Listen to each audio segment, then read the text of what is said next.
How to enable Stitch on TikTok. That's what I will show you in this video. But before we begin, make sure to subscribe to the channel and ring the bell to get notified whenever a new video is uploaded. With that said, let's get started. So go ahead and open up TikTok.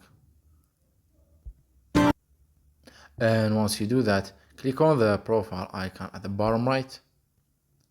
Then click on the three lines at the top right corner of your screen.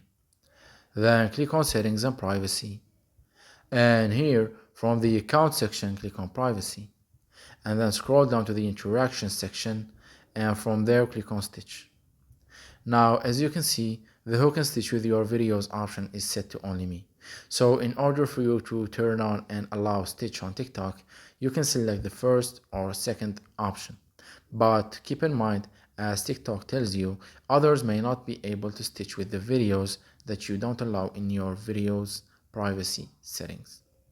So that was it for this video. That's how you can turn on and allow Stitch on TikTok.